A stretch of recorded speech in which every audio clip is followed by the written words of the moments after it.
Hello and welcome to That's a Wrap, a roundup of movie news from the past week. I'm Joe Kohle. Here is what we are working on for you today. I will be joined by writer and podcaster for Next Best Picture, Gio Lago. We will discuss Spider-Man Brand New Day, continuing its historic run at the box office. We also have a picks preview today. Gio and I will share our thoughts on the recently released trailers for Paper Tiger and Animals, and we will wrap things up with what to watch. This week we are highlighting the film The End of Oak Street, which released in theaters nationwide today. Let's now bring in writer and podcaster for Next Best Picture, Gio Lago. Gio, thank you for joining us again. It's nice to see you. Thank you so much for having me. How you doing? I'm doing good. Okay. I'm glad to have you back on the show. We're gonna begin today with Spider-Man Brand New Day, continuing its historic box office run. The film from Sony and Marvel earned $145 million at the domestic box office in its second weekend in theaters, for the third biggest second weekend of all time, just behind 2019's Star Wars The Force Awakens and 2019's Avengers Endgame. Brand New Day is also one of just 8 movies that have surpassed $100 million in their second frame. The film earned $655 million in North America in just 10 days, scoring the highest 10-day domestic total in box office history. It is also now the second fastest film to reach $1 billion internationally, and with a global total of $1.7 billion as of this taping, Brand New Day is currently the 10th highest grossing film of all time.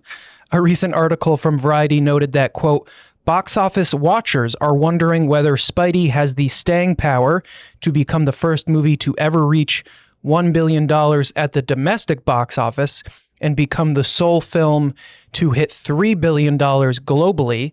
The Force Awakens is currently the highest grossing release in domestic box office history with $936.6 million. 2009's Avatar is the highest grossing movie of all time worldwide with $2.9 billion, which it got to after a few re-releases. Gio, are you surprised by just how well Brand New Day has performed at the box office? I think even the people at Sony are surprised. Like, I'm still trying to wrap my head around how successful this movie was. I thought it was going to be successful. Like, it was easily going to make $1 billion. It's Spider-Man. He's the golden boy. He's one of 3 heroes that at the box office, he's never going to waver, even if the movie's not good. And it helps that the movie it's good. I think the thing is, it was a mixture of a few things. It's been a few years since we had a Spider-Man movie. The last one was No Way Home in that like weird 2021 year where that became a phenomenon, especially in the midst of every movie bombing.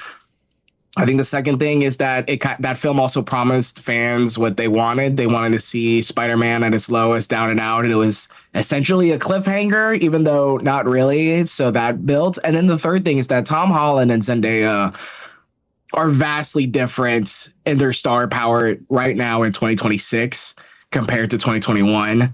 They are superstars.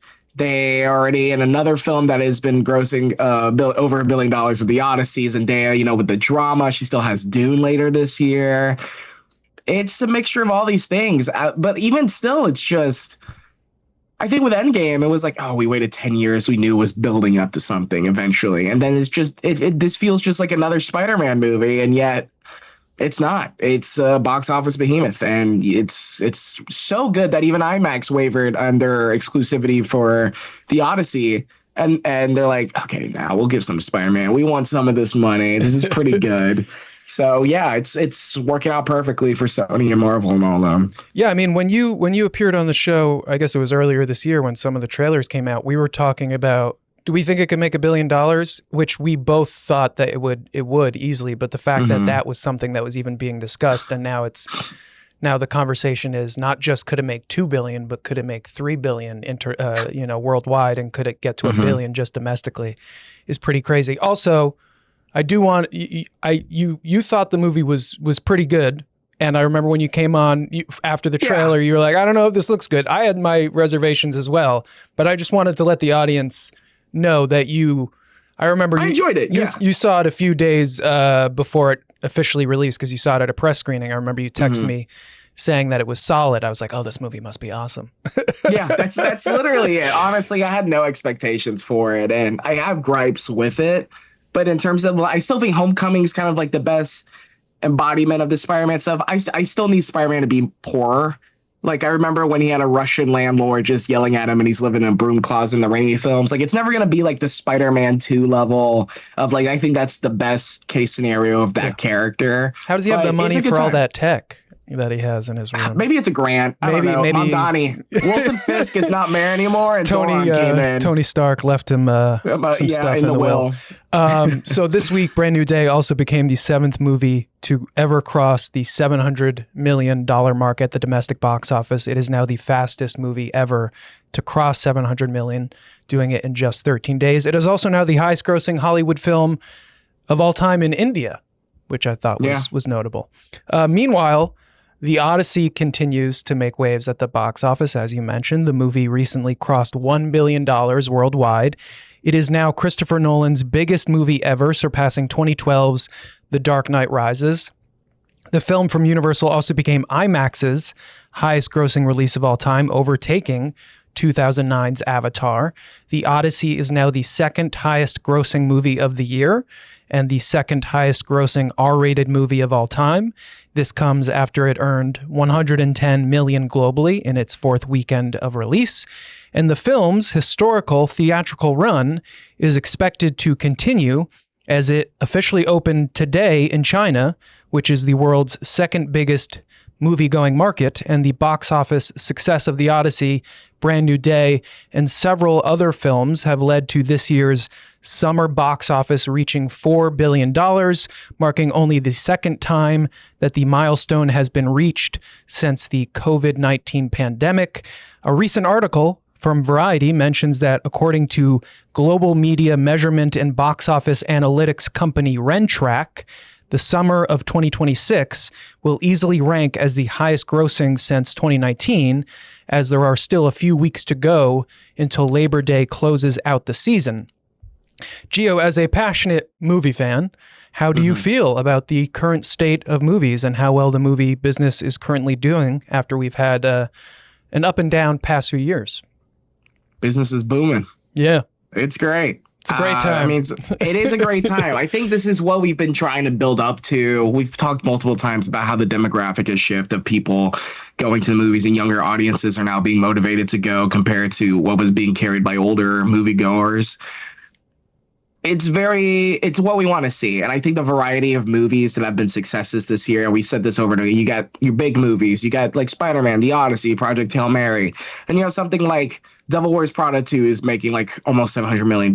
You have a film like The Drama, comedy romance that is built on a very controversial hook, over $100 million. The Invite, which is out right now, which is a very Mike Mills-esque staged comedy with just 4 actors and dialogue heavy.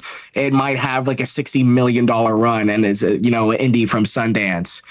Tony, which just opened last week. In select theaters last week, right? In select theaters, yeah. For limited releases, had the highest limited release opening, an average per theater, which is very promising considering, when the movie opens wide later on in the month. Things are looking good. And I mean, we still have more movies coming out this year where like Dune is going to be obviously massive. Avengers is probably going to be massive. I'm curious to see. I think also like you have stuff like Whalefall, which we've talked about, which could be like if it's good, one of those word of mouth hits that people go. And, a trailer that came out recently that I'm starting to think that's going to be a hit is Primetime. We talk about another star this year, Robert Pattinson, who has been just everywhere. It looks phenomenal. But the amount of views that trailer's got, the conversation that's starting, I have a feeling that movie might be like a Marty Supreme level box office hit. And then we, of course, we're mentioning all these movies hits, so Obsession and Backrooms. I was just thinking, also big. Yeah. So we really have a varied breadth where like every type of movie, ranging on quality, obviously, is succeeding. And this is what we want. This is a healthy diaspora of what theaters and the studios can offer, what people can go to. And hopefully that inspires them to greenlight more things that people want to see. Yeah. I agree with all that. Like I said, it's a great time. It's a great time to be a movie fan after past few years it's been a little precarious and scary at times about what the future of this art form and the business around it holds. But I mentioned how this year's summer box office reached $4 billion for only the second time since the COVID-19 pandemic. The other recent year it happened was 2023, largely due to the power of Barbenheimer, the portmanteau used for the shared release of the films Barbie and Oppenheimer. And this week, we learned that a sequel to Barbie is currently in crisis. That's according to an article from Variety released on Wednesday titled Barbie 2 in Crisis. Sequel could be shelved amid pay battle and crumbling deal talks. The article references a separate report from the New York Times published on July 31st, which said a follow-up to the highest-grossing movie in Warner Brothers history is in peril, thanks to stalled deal talks. Variety says that Warner Brothers has made more than 6 offers for a sequel over the past 3 years to the film's creative team, but all offers have been declined. The creative team is reportedly led by writer-director Greta Gerwig and includes co-writer Noah Baumbach, Margot Robbie as a producer and star, as well as Ryan Gosling. Robbie, of course, played Barbie in the original film, and Gosling played Barbie's boyfriend, Ken. Variety says the most recent offer came this spring and that a studio source claims it was the highest deal Warner Brothers has offered for a filmmaking team and its stars. The outlet also says another source called it, quote, life-changing money. Mm-hmm. But Variety noted that another source disputed this, saying the price for the 4 members of the creative team may be historic, but individual compensation is not. The report from the New York Times noted that Warner Brothers Discovery CEO and president David Zaslav deemed the offers too generous and would not sign off. It said he has refused deals that give Robbie and Gosling profit participation for the second film. And Variety says that nobody at Warner Brothers has said that the creative team of Gerwig, Baumbach, Robbie, and Gosling isn't worth the deals that are being asked for other than Zaslav. Yeah. Gio, what are your thoughts on this whole situation? 3 things. Actually, let's make it 4. 1, David Zaslav is David Zaslav. He's not a good studio head. So therefore, him not offering whatever money to this creative team after they delivered you what was a phenomenon, an Oscar-winning film, probably one of the more seminal movies to come out of the 2020s, is idiotic. It's absolutely foolish, and it's just plain stubbornness and greed. Point blank. Second, this is also being in the trades because this is negotiation. Like, this is a both sides thing where certain parties are leaking information because they want to sweeten the deal. Whenever we hear contract stuff like this, it's always because the deal could be better. Third, there is a time aspect to it because according to the rush from Warner Brothers is that the rights from Mattel expires December. So they are trying to get preemptive to it. They are trying to hurry it up, try to get the ball rolling. The rights to Barbie revert back to Mattel at the end of the year in December. Yeah. And it makes sense Warner Brothers is trying to rush it because, I think also Zaslav doesn't want it to be super cost expensive to them because they're trying to sell the company. And the last thing they want is to dump that on the Ellisons and Paramount and that whole shebang. And it's just foolish. I think there's 2 things that could happen that would be hilarious. One is that maybe just Greta Gerwig and Noah Baumbach don't want to do it. Personally, for me, I'm a bit biased where I think Greta Gerwig has always been open. She wants to make bigger films. She has the right to. She's amazing at what she does. I find it a little bit disheartening that she's going to be hopping from Narnia to Barbie for the next decade of her career when I think she's far more fascinating and has interesting things that she can do. And then if the idea is good, like what if they just don't genuinely have a good idea for a sequel and Warner Brothers is trying to hold their hand? But it would be just hilarious. The situation just blows up. Warner Brothers loses the rights. And then Donna Langley and all of them at Universal just come swooping in to get it. And they're like, we'll just pay everyone for the same creative team and all that. And then we'll just make Barbie 2. Yeah. Speaking to what you said about David Zaslav, Variety says that numerous high-profile insiders were appalled by the optics of Zaslav as he is blocking a potential billion-dollar sequel over compensation, as he is about to make hundreds of millions of dollars if Paramount's acquisition of Warner Brothers goes through. Yeah. The outlet also says that when speaking to a rival executive about this story, the rival executive said, quote, "classic Zaz," which kind of reinforces what you said. What reasonable person in this business would not see the money Barbie made, the attention Barbie does, all the stuff you're going to sell through toys or like napkins and party, whatever, and not think, just give them the back end, whatever deal, because you're going to make the money. It's just, at the end of the day, it's just greed. And I did not hear that quote. So classic Zach, just him pointing over there is very apt for this guy who is going to have one of the worst legendary runs of a studio head of all time. And I feel like most of the hits that have happened in the Zaslav era, we cannot even credit to David Zaslav. Yeah. So, and then the New York Times report also says that Warner Brothers is working to get deals, as we mentioned, for a sequel secured before the rights to Barbie revert back to Mattel in December, and that if the studio doesn't come to terms with the Barbie crew by that deadline, Mattel would have to redevelop the IP for a new movie. It would be a reboot with a new filmmaker, new cast, and new concept. Which, you know, the whole thing you said about NBC Universal, or Donna Langley, it'd be interesting to see if Mattel, if that all can still work, if it can go to another studio with the same team involved. Warner Brothers co-chairs Pam Abdi and Michael DeLuca confirmed the talks in a statement to the New York Times saying, quote, "We have a rights deal with Mattel in place, and we have made a series of big offers to try and finalize deals to make the next Barbie film. Unfortunately, we have been unable to reach an agreement thus far." Like you said, I think because Barbie saved movies, that might be a bit of hyperbole, but it's kind of also not. I think that because of how successful it was and that it became a cultural phenomenon, that you give the creative team who is responsible for that whatever they want. But this is definitely a story that will develop over the next few weeks and the next few months, as we mentioned, with the rights to Barbie reverting back to Mattel at the end of the year. So we will keep our eye on it here on the show. But we are going to take a quick break. When we come back, Gio and I are going to share our thoughts on the recently released trailers for Paper Tiger and Animals. Stay with us.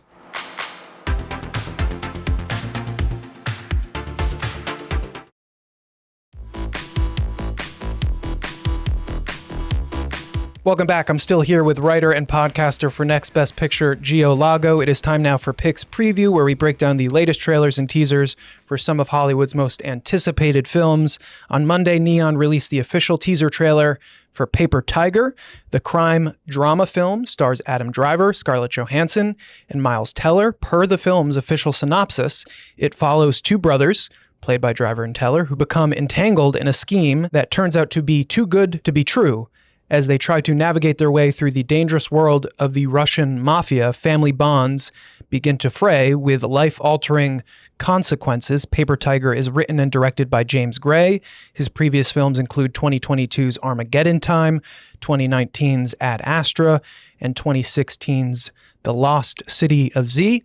In May, Paper Tiger had its world premiere in competition at the Cannes Film Festival. On September 25th, the movie will have its North American premiere when it opens the 64th New York Film Festival. The film will then release in select theaters in the U.S.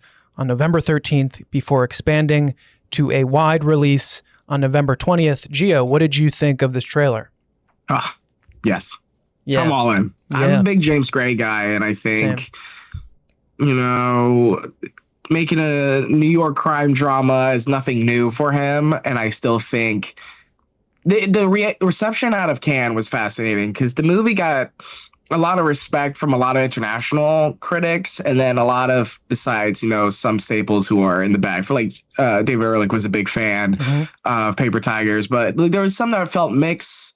But this trailer gives me everything I want out of a James Gray film. I think, if people who are listening haven't seen something like Little Odessa, which just recently got a 4K release Criterion, or We Own the Night, which is just great. I think him being in that bag again. You're like, okay, I got two brothers. It's literally a James Gray movie set in 1980s New York City with brothers, the Russian mafia, and apparently a shootout in tall grass.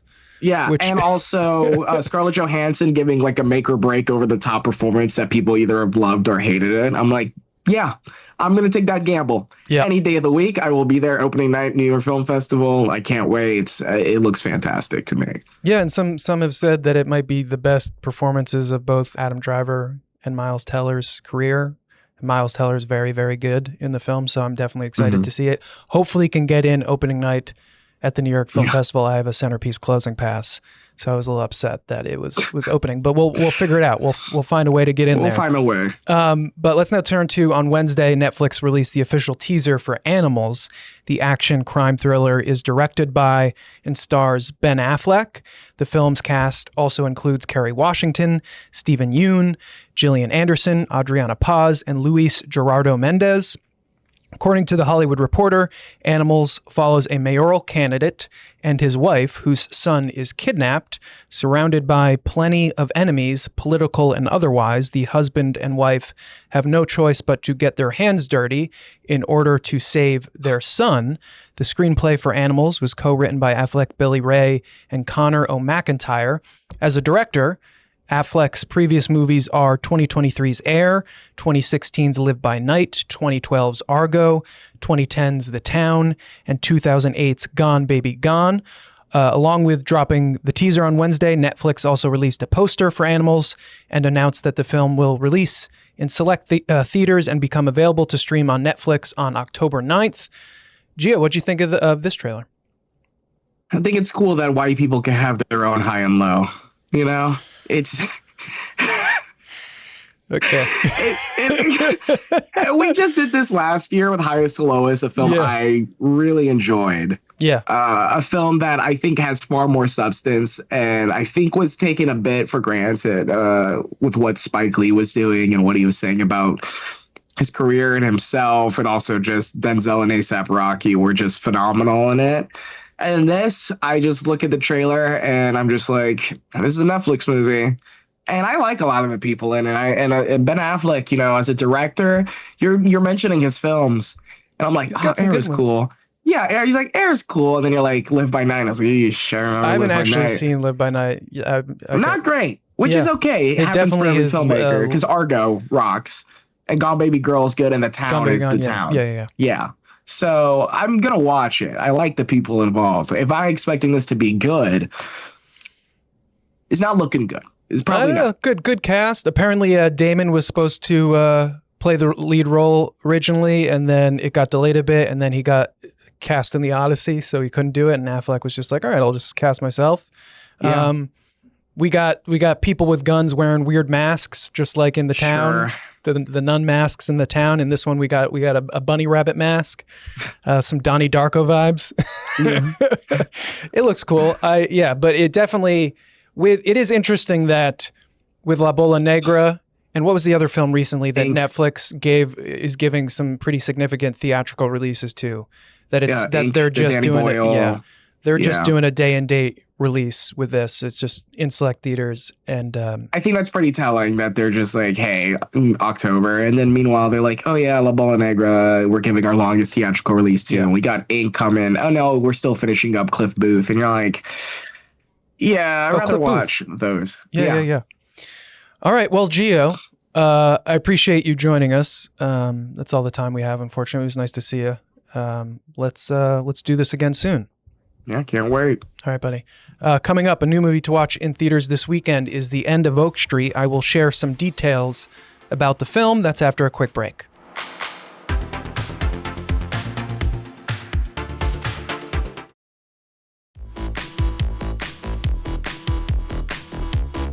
Welcome back. It's time now for What to Watch, where we put the spotlight on movies hitting both theaters and streamers. Today, we are highlighting The End of Oak Street, the science fiction survival film set in the 1980s.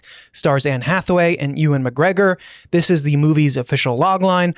After a mysterious cosmic event rips Oak Street from suburbia and transports their neighborhood to some place unknown, the Platt family soon discovers that their very survival depends on them sticking together as they navigate their now unreal unrecognizable surroundings. And if you've watched any trailers for the film, like the one that's currently playing, you would know that this unknown place is filled with prehistoric creatures. Dinosaurs descend on the Platt family's neighborhood, forcing them to fight for survival. The End of Oak Street is written and directed by David Robert Mitchell. His previous films as a writer-director include 2018's Under the Silver Lake and 2014's It Follows.